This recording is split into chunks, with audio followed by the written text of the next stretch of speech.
سبيل الدموع سبيل مريح نحمده ونصلي على رسوله الكريم أما بعد فأعوذ بالله من الشيطان الرجيم بسم الله الرحمن الرحيم رب اشرح لي صدري ويسر لي أمري واحلل عقدة من لساني يفقهوا قولي. اللہ سبحانہ وتعالیٰ نے ہم انسانوں کو پیدا کیا اور ایک خاص مقصد کے لیے پیدا کیا، اور وہ مقصد یہ تھا کہ ہم میں سے اچھے کام کون کرتا ہے. اللہ نے یہ دنیا بنائی اور اللہ نے جنت اور جہنم بھی بنائی. اس دنیا میں انسانوں کو بھیجا اور انہیں آزمایا جا رہا ہے، بلکہ ان کی سلیکشن کی جا رہی ہے کہ کون ان میں سے اچھا ہے جسے جنتوں میں بسایا جا سکے، اور ان میں سے کون اچھا نہیں کہ جو اپنی سزا تک پہنچے.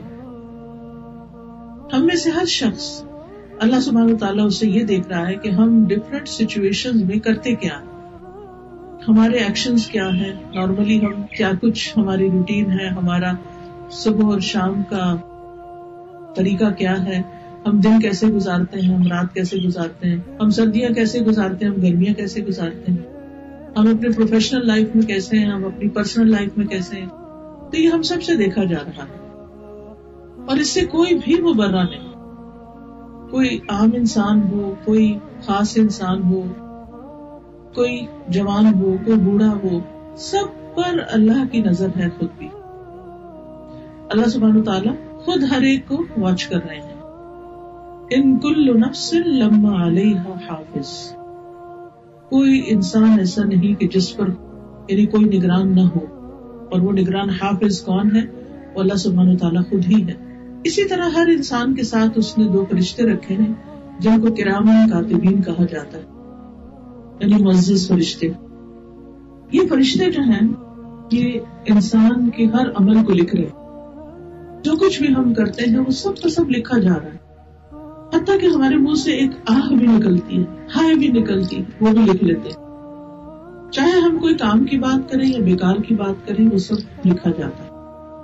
یہ اتنا زیادہ کیوں دیکھا جا رہا ہے ہمیں، اور ہمارے اعمال کو کیوں لکھا جا رہا ہے؟ کیونکہ ایک یوم الدین ہے، بدلے کا دن ہے، جس میں انسان کو اس کے ان سارے اعمال کا بدلہ دیا جائے گا. اور اس میں سے جو لوگ اچھا کر کے دنیا سے جائیں گے وہ اس کی اچھی جزا پائیں گے، اور جو لوگ اچھا نہیں کریں گے وہ اس کے مطابق عمل پائیں گے. اور جس کے ساتھ اللہ جو چاہے گا معاملہ کرے گا. ہمیں انسانوں کے بارے میں ججمنٹل نہیں ہونا، کیونکہ یہ ہمارا کام نہیں، یہ تو اللہ کا کام ہے جو زیادہ جانتا ہے، جو ہمارے ظاہر کو بھی جانتا ہے اور ہمارے باطن کو بھی جانتا ہے، سامنے کو بھی، اور جو ہمارے دلوں کے اندر خیالات ہیں اللہ تعالیٰ ان کو بھی جانتا ہے. لہٰذا بہت ضروری ہے کہ ہم سب لوگوں کی بجائے اپنا اپنا محاسبہ کریں، اپنے بارے میں فکر کریں. قرآن مجید میں سورۃ الحشر میں آتا ہے، اللہ تعالیٰ فرماتے ہیں وَلْتَنظُرْ نَفْسٌ مَا قَدَّمَتْ لِغَدٍ، اور چاہیے کہ انسان دیکھے کہ اس نے کل کے لیے کیا کیا ہے. ہر انسان اپنی کل کی فکر کرے، اپنے اعمال کی فکر کرے، دوسروں کے پیچھے پڑنا چھوڑ دے. تو بہرحال ہمارے چونکہ اعمال دیکھے جا رہے ہیں تو ہمیں سوچ سمجھ کے پھول پھول کے قدم رکھنے ہیں اس دنیا میں. اس میں 2 طرح کے اعمال ہوتے ہیں، ایک وہ جن کو ہم خود انیشیٹ کرتے ہیں، اور دوسرے وہ اعمال ہوتے ہیں جو کسی کے عمل کے نتیجے کے طور پر ہم سے صادر ہوتے ہیں. ایک کو آپ ایکشن کہہ لیجئے، ایک کو آپ ری ایکشنز کہہ لیجئے. ہمارے ایکشنز کیا ہیں؟ جیسے ہم صبح اٹھتے ہیں، اپنی مرضی سے ہم وضو کرتے ہیں، نماز پڑھتے ہیں یا نہیں پڑھتے، جاگتے ہیں یا سوئے رہتے ہیں، اپنی مرضی کا ناشتہ کرتے ہیں، اپنی مرضی سے کام کرتے رہتے ہیں. اور ان میں سے سارے کام اگر انسان صحیح طریقے پر کرتا ہے تو وہ اس کے لیے عبادت بن جاتے ہیں، اور اگر ان میں انسان کسی پہ ظلم کر رہا ہے یا اللہ کا حق مار رہا ہے یا بندوں کا حق مار رہا ہے تو یہ اس کے اپنے ہی خلاف پڑتا ہے. یعنی انسان کا ظلم جو ہے وہ اس کے اپنے ہی لیے نقصان دہ ہے. بہرحال اس میں تو بہت سے لوگ کامیاب ہو بھی جاتے ہیں کہ نیت اچھی، طریقہ اچھا، کام اچھا، ویل اینڈ گڈ. لیکن اصل امتحان وہاں شروع ہوتا ہے جہاں ہم لوگوں کے کسی ایکشن پر ری ایکشن کرتے ہیں. جب ہماری مرضی کے خلاف کوئی چیز ہوتی، جب ہمارا بچہ ہماری بات نہیں سنتا، جب شوہر بلا وجہ تنقید کر دیتے ہیں، جب دوست ہم سے بدگمان ہو جاتے ہیں، جب ہمیں کوئی کچھ کرتے ہوئے بلا وجہ روک ٹوک کرنے لگتا ہے، کوئی ان پر کریٹیسزم شروع کر دیتا ہے، اس وقت ہم کیا کرتے ہیں؟ اس سے کھول کر سامنے آتا ہے کہ ہم ہیں کیا. ہم ساری دنیا کے ساتھ اچھے ہوں، لیکن جب ہم گھر پہنچے اور اپنے ہی بچے کے ساتھ اچھے نہ ہوں تو پھر ہمارا اچھا ہونا کیا اچھا ہونا ہے. نبی صلی اللہ علیہ وسلم نے اچھے اخلاق کی تعریف کیا کی ہے؟ خیرکم خیرکم لأہلہ وانا خیرکم لأہلی. تم میں سب سے اچھا وہ ہے جو اپنے گھر والوں کے لیے اچھا ہے، اور میں تم میں سب سے زیادہ اپنے گھر والوں کے لیے اچھا ہوں. انسان ساری دنیا سے خوش مزاجی سے بات کرے، اپنی بیوی کے ساتھ اگر خوش مزاج نہیں تو اللہ کی نگاہ میں وہ خوش مزاج نہیں. اسی طرح ہم بھی اگر ہر ایک کے ساتھ اچھے ہیں لیکن شوہر کے ساتھ ہر وقت موڈی آف رکھتے ہیں اور چھوٹی چھوٹی باتوں کے اوپر بہت زیادہ ریئیکٹ کر جاتے ہیں، جو کہ بعض اوقات ناحق بھی ہو سکتا ہے، تو وہ ہمارے ہی خلاف جائے گا. اس لیے بہت ضروری ہے کہ ہم جہاں نمبر 1 اپنے ایکشنز کو درست کریں، وہاں جیسے ایکشنز میں کیا ہے، اللہ کے ساتھ معاملے میں اپنی نمازیں درست کریں، اپنا قرآن کا پڑھنا درست کریں، اپنے حج عمرہ زکوٰۃ وغیرہ جو بھی نیکی کے کام ہے، صدقات خیرات، بندوں کے ساتھ خدمت وغیرہ اللہ کی خاطر جو ہم کرتے ہیں، ان کا ساتھ طریقہ ہمارا درست ہو، سب کچھ اللہ ہی کی خاطر کریں. وہاں دوسری طرف بندوں کے ساتھ معاملہ کرتے ہوئے جو اصل سلوک کرنا ہے، اور پھر زیادہ اہم بات جو ہے وہ یہ کہ ہم اپنے ریئیکشنز کو کنٹرول کریں. اب اس میں آپ دیکھیے کہ بعض اوقات صبر کا پیمانہ لبریز ہو جاتا ہے. ہم دنوں ایک بندے کے ساتھ اچھا کرتے رہتے ہیں، پھر اس سے کوئی ایسی غلطی ہوتی ہے تو ہم کہتے ہیں بس اب میری بس ہے. صبر کرتے رہتے ہیں، پھر ایک دم آ کے کہتے ہیں اب صبر نہیں ہوتا، ہم کب تک صبر کریں. پھر اسی طرح ہم اللہ سے پر امید رہتے ہیں، ہمیں کچھ ملتا رہے تو ہم خوش رہتے ہیں، اگر ہمارے راستے میں کوئی رکاوٹ آ جائے تو ہم اللہ سے بھی ناراض ہونے سے باز نہیں آتے. حالانکہ ہمیں پتا ہے کہ لا ملجا ولا، یعنی کہ کوئی ملجا و ماوا ہے ہی نہیں سوائے اللہ کے. اس سے بھاگ کے ہم جائیں گے کہاں؟ کون ہمیں پناہ دے سکتا ہے؟ نہ زمین دے گی نہ آسمان دے گا، کوئی بھی ہمیں نہیں چھڑا سکتا. جانا تو ہم نے اسی کی طرف ہے. غفرانک ربنا والیک المصیر، ہم سب کہتے ہیں کہ بخشش تیری چاہیے اور اے ہمارے رب تیری ہی طرف لوٹنا ہے، تیری طرف واپسی. ہماری واپسی، ہمارا جانا وہ اللہ سبحانہ وتعالیٰ ہی کی طرف ہے. تو اس لیے اس کے ساتھ معاملہ کا درست ہونا جو ہے یہ بہت ہی ضروری ہے اور ہماری ریکوائرمنٹ ہے کامیابی کے لیے. لیکن پھر ان مشکلات کا کیا کریں جو ہمارے راستے میں پیش آتی ہیں. اور بعض مشکلات تو ایسی ہوتی ہیں کہ جن سے جان چھڑانا محال ہوتا ہے. بعض غم ایسے ہوتے ہیں کہ جن سے ہمیں نجات ہی نہیں ملتی، جس کی وجہ سے ہم کئی خرابیاں کر جاتے ہیں. ہم اپنے غم اور دکھ اور پریشانی کے بوجھ تلے اس طرح دب جاتے ہیں کہ ہمیں سمجھ نہیں آتی کہ ہم کریں تو کیا کریں. اس لیے وہ ایکشن جو ہم خود انیشیٹ کرتے ہیں یا وہ ری ایکشن جو دوسروں کے رویے کے جواب میں ہم کرتے ہیں، ان سب کے لیے ضروری ہے کہ ہم اپنے طرز عمل پر غور کریں. آج میں چند ایک دعائیں آپ کو بتاؤں گی کہ جس سے انسان اپنی پریشانیوں اور اپنے مسائل پہ قابو پا سکتا ہے. اس کے بعد انشاءاللہ اگر آپ کو کوئی سوال ہوگا تو اس کے جواب میں کچھ چیزیں ہو سکتی ہیں. مصر کے ایک بہت بڑے اسکالر ہیں جنہوں نے قرآن کی تفسیر بھی کی ہے، ان کا نام ہے محمد متولی شعراوی. شاید آپ میں سے بھی کسی نے شیخ شعراوی کا نام سنا ہو. بہت مشہور اسکالر ہیں اور قرآن پاک چونکہ عرصے سے پڑھا رہے ہیں اس لیے بعض اوقات بڑے کام کے نقطے بتاتے ہیں. وہ کہتے ہیں کہ مجھے 4 طرح کے لوگوں پر تعجب ہے جو 4 مسائل کے حل سے غافل ہیں. یعنی وہ مسئلے کا شکار ہیں، اللہ نے مسئلے کا حل بتا دیا ہے لیکن انہیں نہیں پتا کہ حل کیا ہے، یا اگر پتا ہے تو وہ اس حل کو اختیار نہیں کرتے. وہ کہتے ہیں کہ مجھے تعجب ہے اس شخص پر جو غم سے آزمایا گیا، یعنی جس کے دل پر غم ہے، وہ غم میں ڈوبا ہوا ہے، کہ وہ کیسے اس آیت سے غفلت اختیار کرتا ہے، وہ کیسے اس آیت کو نہیں پڑھتا. لا الہ الا انت سبحانک سبحانک انی کنت من الظالمین. الہی تیرے سوا کوئی معبود نہیں، تو پاک ہے، بے شک میں ظالموں میں سے ہو گیا، یعنی میری غلطی، میرا قصور. آپ جانتے ہیں کہ یہ آیت پڑھی تھی یا یہ دعا پڑھی تھی یونس علیہ السلام نے جب وہ مچھلی کے پیٹ میں سمندر میں جا پڑے تھے، سمندر کی گہرائیوں میں اندھیروں پر اندھیرے میں ڈوب گئے تھے. آپ دیکھیں تھوڑی دیر کے لیے بھی لائٹ چلی جائے رات کو تو کتنا دل گھبرا جاتا ہے. کہاں یہ کہ وہ معلوم نہیں کتنا عرصہ اس کے اندر رہے. جو ہی وہ اس میں پہنچے تو اللہ سبحانہ وتعالیٰ کو انہوں نے پکارا لا الہ الا انت سبحانک انی کنت من الظالمین. تو کہتے ہیں کہ کیا تم نہیں جانتے کہ اس دعا پر اللہ نے انہیں کیا جواب دیا؟ فاستجبنا لہ ونجیناہ من الغم. ہم نے اس کی دعا سن لی اور ہم نے اس کو غم سے نجات دے دیا. وَكَذَلِكَ نُنْجِي الْمُؤْمِنِينَ. اسی طرح ہم مومنوں کو نجات دیں گے. یعنی جو بھی شخص غم میں مبتلا ہوگا اگر وہ اسی کلمے کے ذریعے اللہ کی مدد مانگتا ہے تو ہم اس کی مدد کریں گے, ہم اس کو نجات دیں گے, ہم اسے مشکل سے نکالیں گے. اب سوچئے, یاد کیجئے آپ کی زندگی میں کیا چیز بڑی مشکل بنی ہوئی ہے. کوئی انسان ہے یا مالی مشکلات ہیں یا کسی کی جدائی ہے. بعض اوقات ایسے ہوتا ہے نا جب اپنی اسٹیج کو پہنچتے ہیں تو بچے بڑے ہو جاتے ہیں یا ان کی شادیاں ہو جاتی ہیں یا پڑھنے باہر بھیج دیتے ہیں اور اس کے بعد مائیں جو ہیں وہ اداس ہی رہتی ہیں, کسی جگہ دل نہیں لگتا, ہر ایک چیز پھیکی پھیکی لگتی ہے. اپنی زندگی بچوں کے پیچھے گھلا ڈالتے ہیں.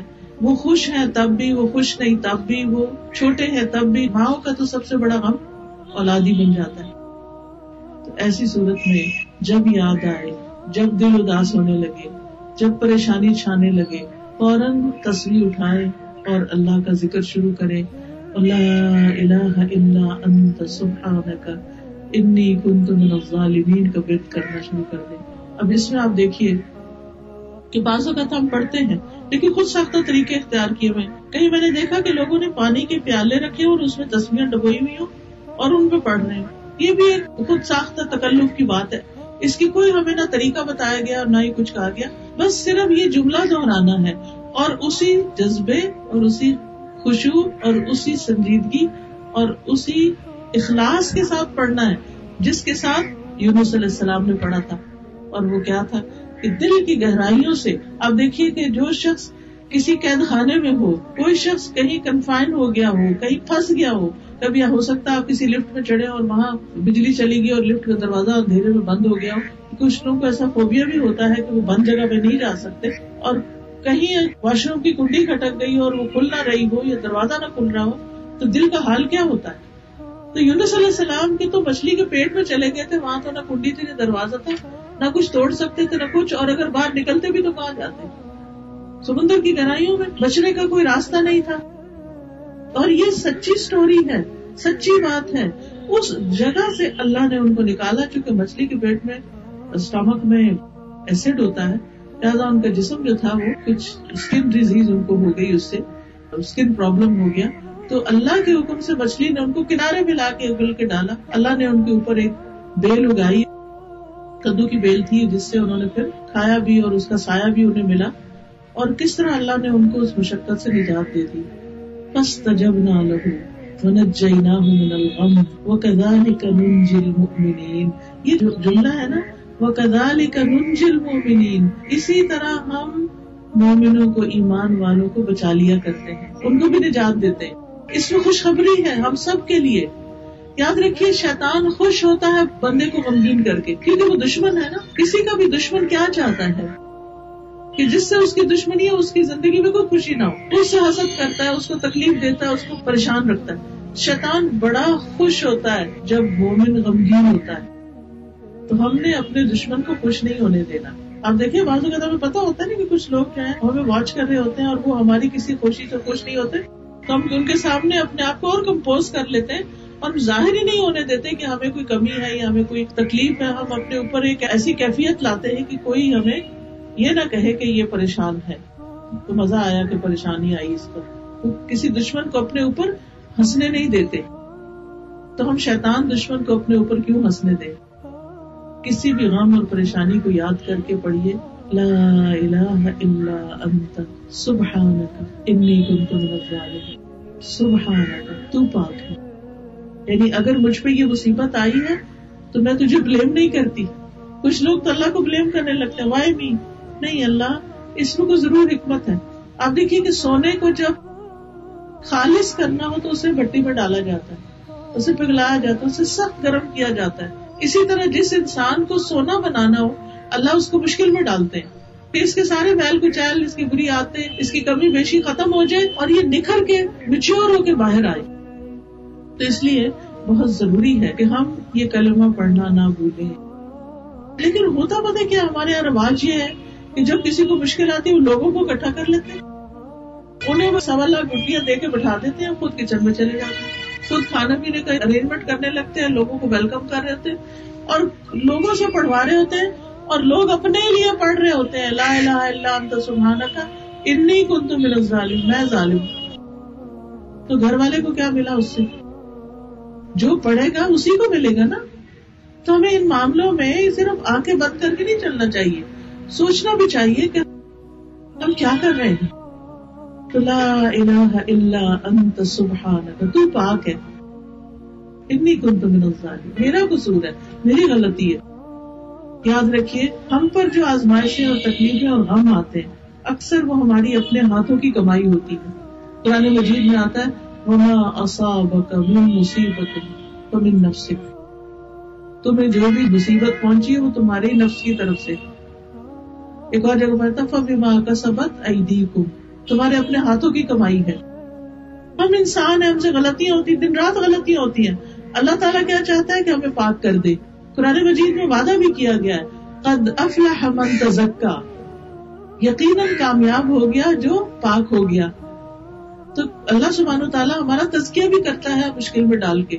لیکن ہم کمزور بندے نا، زیادہ دن ہم سے مشکل برداشت نہیں ہوتی، تو ہم اللہ سے اور قریب ہوتے ہیں، پھر دعا کرتے ہیں کہ اللہ تو مجھے اس سے باہر نکال دے. پھر اسی طرح وہ کہتے ہیں مجھے تعجب ہے اس شخص پر جو بیماری سے آزمایا گیا کہ وہ کیسے اس دعا سے غفلت کرتا ہے رب انی مسنی الضر وانت ارحم الراحمین، اے میرے رب مجھے یہ بیماری لگ گئی ہے اور تو رحم کرنے والوں میں سے سب سے زیادہ رحم کرنے والا، تو سب سے زیادہ مہربان ہے، تو اس بیماری کو دور کر سکتا ہے، تو اس تکلیف کو دور کر سکتا ہے. لیکن آپ دیکھیے کہ ہم اپنی بیماری میں اور پتہ نہیں کیا کچھ کرتے رہتے ہیں، اس ڈاکٹر کے پاس جا، اس کے پاس جا، یہ وظیفہ کر، وہ کر. یہ جو دعا ہے اس کو پڑھنا بھول جاتے ہیں، شیطان ہمیں بلوا دیتا ہے. یہ کس نے پڑھی تھی دعا؟ ایوب علیہ السلام نے. پھر کیا ہوا؟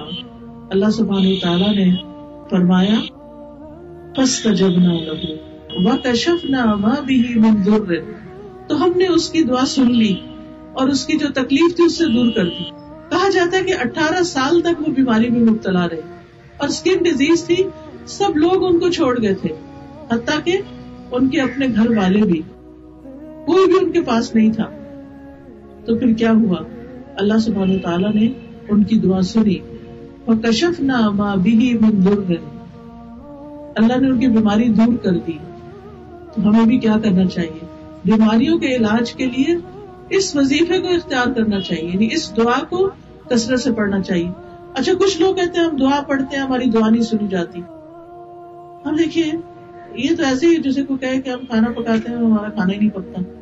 نہیں، کوئی نہ کوئی وجہ ہوگی، یا تو چولہا نہیں جلایا آپ نے، یا پھر یہ ہے کہ صحیح انگریڈینٹس نہیں ڈالے، کہیں کوئی نہ کوئی کمی ہے.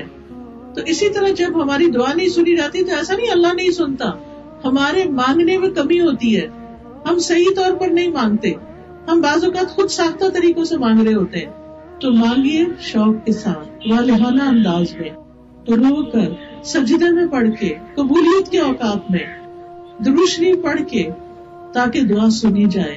یہ کیسے ہو سکتا ہے کہ اللہ نہ سنے جو السمیع البصیر ہے؟ وہ ضرور سنتا ہے، وہ ہر دعا سنتا ہے اور اس کا جواب بھی دیتا ہے.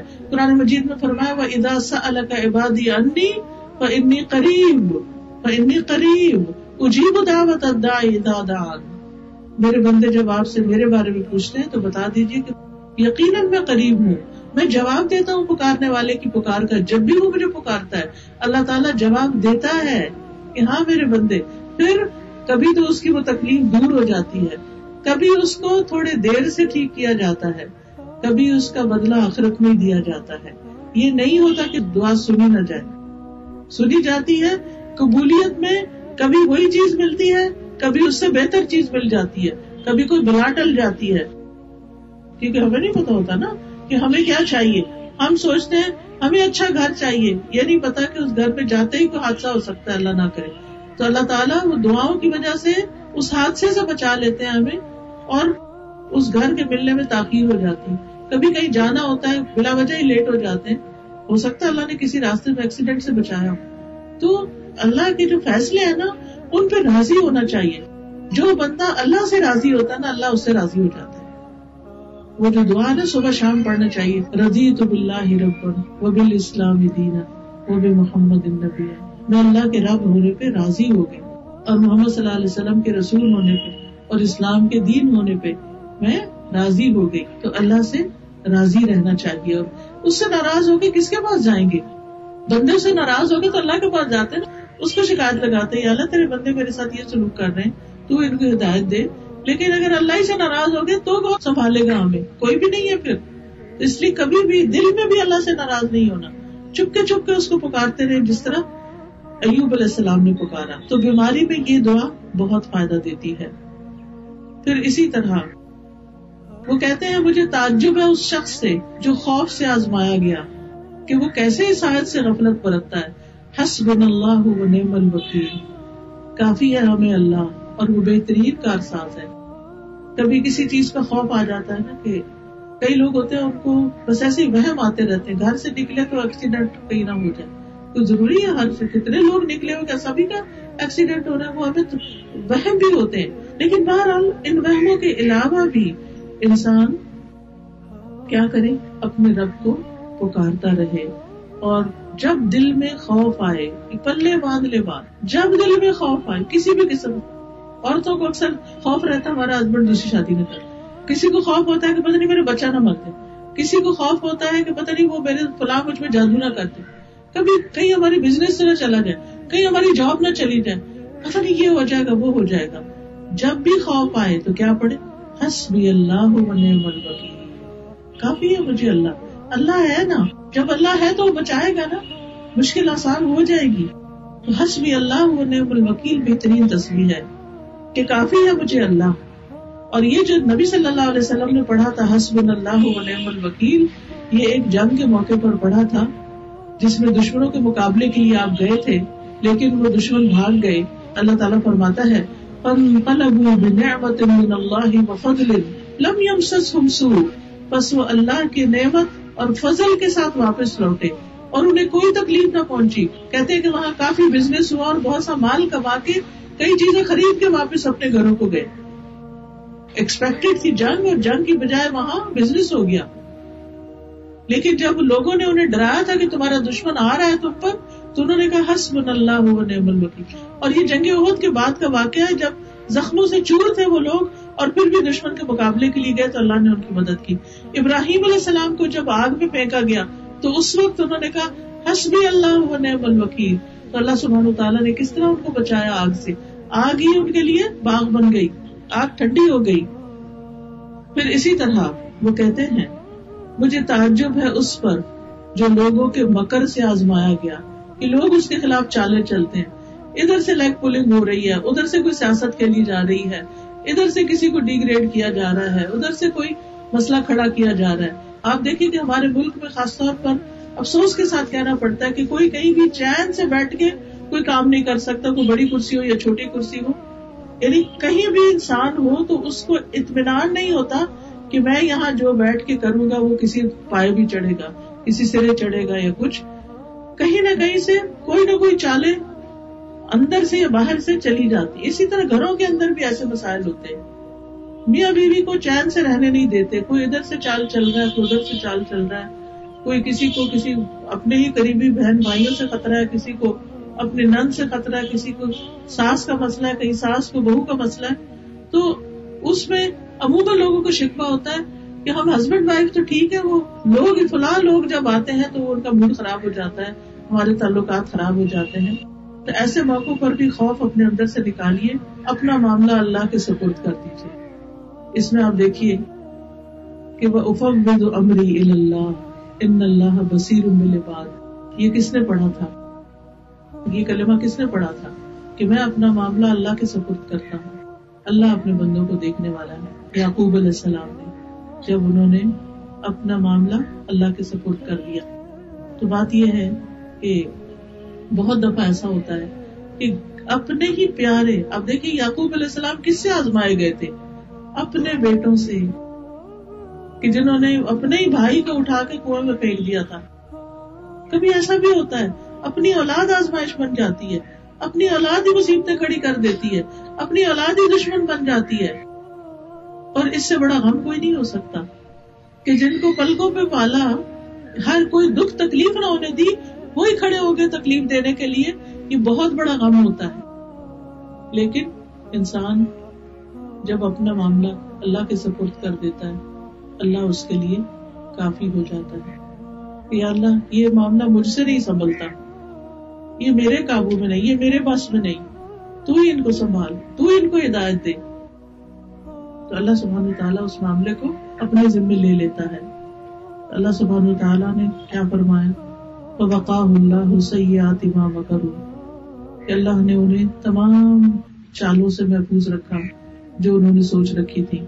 تو حقیقت یہ ہے کہ اللہ سبحانہ وتعالیٰ ہی بندوں کو ہر معاملے میں نجات دینے والا ہے. تو اس لیے بہت ضروری ہے کہ ہم ہر معاملے میں اللہ سبحانہ وتعالیٰ کی طرف رجوع کریں. دیکھیے غم اور دکھ سے بچنے کے لیے کچھ دعائیں اور بھی ہیں. مثلا ایک دعا ہے اللہ اللہ ربی لا اشرک بہ شیئا، اللہ اللہ میرا رب، میں اس کے ساتھ کسی کو بھی شریک نہیں کرتی. آپ دیکھیے کہ ہم کبھی مال کے نقصان سے دکھی ہوتے ہیں، کبھی اولاد کی وجہ سے ہوتے ہیں، کبھی بیماری کی وجہ سے ہوتے ہیں، کبھی کسی چیز سے، کبھی کسی چیز سے. اللہ سبحانہ وتعالیٰ جانتا ہے کہ جب اللہ نے بندے کو نا اپنے لیے بنایا ہے، اپنے لیے پیدا کیا ہے. فرمایا وما خلقت الجن والانس الا لیعبدون، کہ میں نے جن و انس کو اپنی عبادت کے لیے پیدا کیا.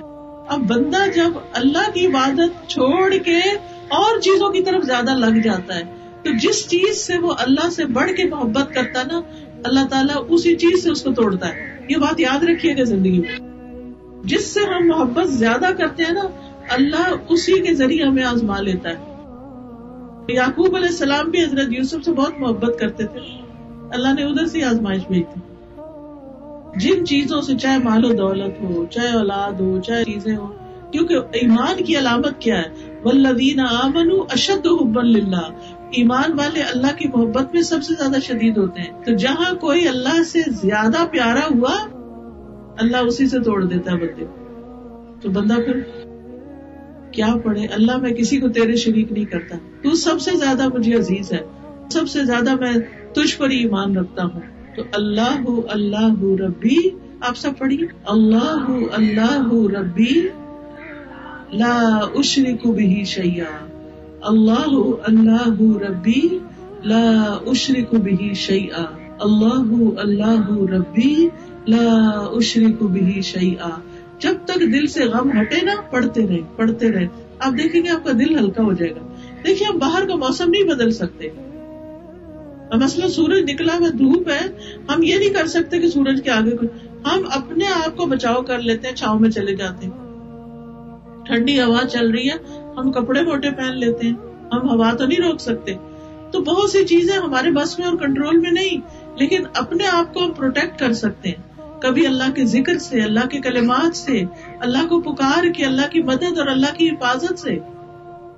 پھر اسی طرح غم اور دکھ کے وقت نبی صلی اللہ علیہ وسلم یہ کلمہ پڑھا کرتے تھے، لا الہ الا اللہ العظیم الحلیم. آپ پڑھیے لا الہ الا اللہ العظیم الحلیم، لا الہ الا اللہ العظیم الحلیم، لا الہ الا اللہ رب السماوات والارض ورب العرش العظیم، لا الہ الا اللہ رب السماوات والارض ورب العرش العظیم، لا الہ الا اللہ العظیم الحلیم، لا الہ الا اللہ رب السماوات والارض ورب العرش العظیم. پھر اسی طرح یا حی یا قیوم برحمتک استغیث، اے زندہ رکھنے والے، اے قائم رکھنے والے، میں تیری رحمت کی فریاد کرتی ہوں. انسان اپنے آپ کو اللہ کے آگے گرا دے، اللہ کے آگے روئے، اللہ سے تڑپ کے دعا مانگے، کیونکہ غافل دل کی دعا نہیں سنی جاتی کہ ہم دھیان ادھر ادھر کریں اور ویسے تسبیح پڑھ لیں اور کہ ہم نے لاکھ دفعہ پڑھ لیا پھر بھی مسئلہ نہیں حل ہوا. نہیں، اگر ایک دفعہ بھی پڑھتے اور رو کے پڑھتے تو زیادہ وزنی تھا، زیادہ افیکٹو تھا. تو اس لیے بہت ضروری ہے کہ ہم اللہ سبحانہ وتعالیٰ کی طرف ہر حال میں رجوع کرنے والے ہوں. اور ایک اور چیز یہ کہ اگر ہم دکھ سے بچنا چاہتے ہیں تو دوسروں کو دکھ دینا چھوڑ دیں، دوسروں کے لیے آسانیاں پیدا کریں، صبر کر جائیں. کسی نے ہمارا دل دکھایا تو یہ نہیں ہم اس سے زیادہ اس کا دکھائیں، صبر کر جائیں، تھوڑی دیر چپ ہو جائیں اور پھر سوچ سمجھ کے جواب دیں اگر دینا بھی ہو. تو اس میں آپ دیکھیے کہ بعض اوقات ہم تو اپنے آپ کو کنٹرول کر لیتے ہیں، لیکن لوگوں کی دردناک باتیں، جھڑکیاں، طنز، ڈانٹ، تانے، اور بعض اوقات گھر والوں ہی کی طرف سے یہ ساری باتیں، اپنے رشتے دار، بہن، بھائی، شریک، دوست، ماں، نانی، دادی، والدہ، بہن، ساس، سسر وغیرہ، ان سب کی طرف سے جب بہت سے تانے سننے کو ملتے ہیں تو بعض اوقات انسان صبر نہیں کر پاتا. جہاں سے میں نے شروع کیا اختتام پر وہی بات کروں گی کہ صبر نہیں کر پاتا، اور انسان کے دل میں ایسا درد پیدا ہو جاتا ہے کہ جس سے چھٹکارا مشکل ہوتا ہے.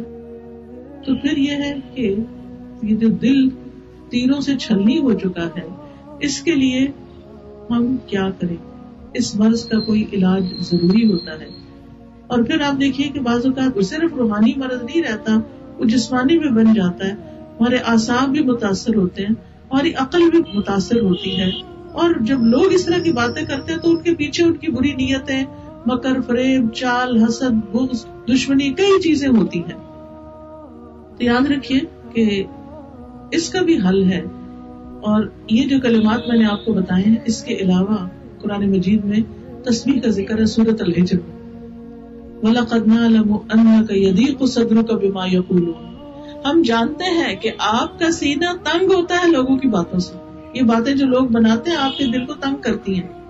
تو آپ اس کا علاج کیا کریں؟ وَلَقَدْ نَعْلَمُ أَنَّكَ يَضِيقُ صَدْرُكَ بِمَا يَقُولُونَ فَسَبِّحْ بِحَمْدِ رَبِّكَ وَكُن مِّنَ السَّاجِدِينَ. تو آپ اس کے جواب میں کیا کیجیے؟ تسبیح کیجیے اور سجدے کیجیے، سجدہ کرنے والوں میں شامل ہو جائے. نماز آپ کی آنکھوں کی ٹھنڈک بن جائے، نماز سے مدد دے. وَاسْتَعِينُوا بِالصَّبْرِ وَالصَّلَاةِ. تو دل کی تنگی کا علاج تسبیح اور نماز میں بھی ہے. یعنی سبحان اللہ، سبحان اللہ، سبحان اللہ، سبحان اللہ، الحمدللہ. خاص طور پر صبح اور شام کے اوقات میں، یعنی سورج نکلنے سے پہلے، سورج غروب ہونے سے پہلے 100 دفعہ سبحان اللہ و بحمدہ، سبحان اللہ و بحمدہ. انسان کے گناہ اگر سمندروں کی جھاگ برابر ہو تو وہ بھی صاف ہو جاتی. یہ گناہوں کی معافی کا ذریعہ ہے، اور جب گناہ معاف ہو گئے تو ہماری مشکلات بھی حل ہو جائے گی. اور پھر آپ دیکھیے کہ نہ صرف یہ کہ لوگوں کی باتوں سے چھٹکارا ہوگا، بلکہ احتیاطی تدابیر میں سے بھی ہے کہ دل اتنا مضبوط ہو جائے گا کہ کسی کی بات اثر بھی نہیں کرے گی. تو ہمیں دراصل خود کو مضبوط کرنا ہے، لوگ نہیں باز آئیں گے، ہم نے اسٹرانگ بننا ہے. اور کوئی شخص اکیلا اسٹرانگ نہیں ہو سکتا جب تک اس کے ساتھ اللہ کی مدد نہ ہو. تو اللہ کی مدد حاصل کرنی ہے ذکر کے ساتھ، نماز کے ساتھ، صدقہ خیرات کے ساتھ، لوگوں کے ساتھ احسان اور بھلائی کے ساتھ. کر بھلا ہو بھلا، احسن کما احسن اللہ الیک. دوسروں کے ساتھ احسان کرے جیسے اللہ نے آپ کے ساتھ کیا. اللہ کی نعمتوں کو یاد رکھے اور اچھی اچھی باتیں زندگی میں سوچے. اچھے لوگوں کی کمپنی اختیار کرے، ایسے لوگوں کے پاس بیٹھے جن کے پاس بیٹھ کر آپ کا دل اچھا ہوتا ہو، آپ کا دھیان بٹتا ہو. تو انشاءاللہ اللہ سبحانہ وتعالیٰ ضرور مدد کرے گا. بس اس کی طرف آنے کی دیر ہے. ایک قدم چل کر آؤ، میں 10 قدم تمہاری طرف آؤں گا. تم چل کر آؤ، میں دوڑ کر آؤں گا. ایسا جواب اور کون دیتا ہے کہ صرف اللہ رب العزت ہی دیتا ہے. لہذا اس کے قریب ہونے کے لیے اس کا ذکر، نماز اور قرآن کا مطالعہ کیجیے، قرآن پڑھیے، قرآن کو سمجھیے. پھر آپ دیکھیں کہ قرآن کیسے آپ کے دل کی بہار بن جاتا ہے. تھوڑا سا ٹائم ضرور. اور اب تو واٹس ایپ وغیرہ اتنی چیزیں ہیں کہ جس سے آپ اگر ایسا گروپ کوئی جوائن کر لیں جس میں ڈیلی آڈیوز شیئر ہوتے ہیں قرآن کے ترجمے، تفسیر کے یا تلاوت کے، تو وہ بھی آپ روزانہ رات لیٹ کے سننے، دوپہر کیلولا کے وقت، کسی بھی وقت آپ کھانا پکاتے ہوئے، کہیں بھی کھڑے ہو کے، ڈرائیو کرتے ہوئے، گھر سے آتے جاتے ہوئے، تو آپ دیکھیں گے کہ آپ کا دل آہستہ آہستہ ہلکا ہونا شروع ہو جائے گا. آپ کے بوجھ ہٹنا شروع ہو جائیں گے، کیونکہ اللہ سبحانہ وتعالیٰ فرماتے ہیں وہ شفاء لما فی الصدور، سینوں میں جو کچھ ہے اس کے لیے یہ شفا ہے. تو اللہ تعالیٰ قرآن کو ہمارے دلوں کا نور، ہمارے سینوں کی بہار اور ہمارے سینوں کے لیے شفا بنا دے. وآخر دعوانا ان الحمد للہ رب العالمین. اب اگر کوئی سوال کرنا چاہیں تو آپ کر سکتے ہیں. جی آپ پوچھیں. بالغ ہونے پہ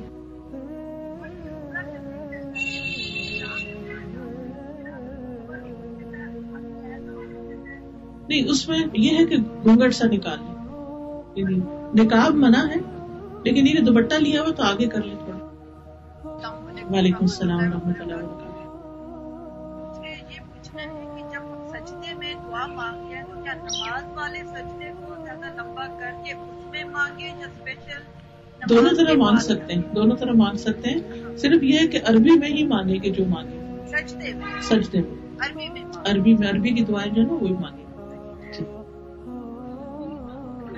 استغفر اللہ استغفر اللہ، اللہم اغفر لی پڑھ لیں بس، کیونکہ استغفار سے بہت سے مسائل. جی بس وہ دل میں رکھ کے نا، دل میں دعا رکھ کے نا کہ اللہم اغفر لی اللہم اغفر لی، اس طرح پڑھ لیں. ہاں جی وعلیکم السلام. جی بچوں کی تربیت کے حوالے سے اہم ترین چیز یہ ہے کہ ہم ان کے لیے اچھے رول ماڈل بنے. اگر ہم چاہتے ہیں کہ ان کا اخلاق اچھا ہو تو ہم اپنے گھر میں ایک ایسا ماحول بنائیں کہ اچھے اخلاق کا مظاہرہ ہو. اگر ہم چاہتے ہیں وہ نماز پڑھے تو ہماری زندگی میں نماز پرائرٹی. اگر ہم چاہتے ہیں کہ وہ دین کی طرف آئے تو ہم اللہ اور اس کے رسول کا ذکر گھر میں کرتے رہیں. تو بچے جو ہے ماحول سے زیادہ سیکھتے ہیں. اور اس کے علاوہ میرے لیکچرز ہیں کافی سارے بچوں کی تربیت پر. میری ویب سائٹ ہے farhatashmi.com، اس پہ آپ جائیے، یا قرآن فار آل ایپ ہے، اپلیکیشن ڈاؤن لوڈ کر لیجیے. اس میں جتنی بھی سیریز ہیں اس میں بہت ڈیٹیل کے ساتھ بچوں کی تربیت پہ لیکچر دیے. آپ کو انشاءاللہ بہت فائدہ ہوگا. روٹین میں سنتے رہیے، نئی نئی ٹپس آپ کو ملتی رہیں گی. جی فرمائیے. دلوں کی سختی کے لیے موت کو یاد کرنا، یتیم کے سر پہ ہاتھ رکھنا، صدقہ خیرات کرنا. دوسروں کے لیے بھی دعا کریں، یا اللہ فلاں کے دل کو نرم کر دے.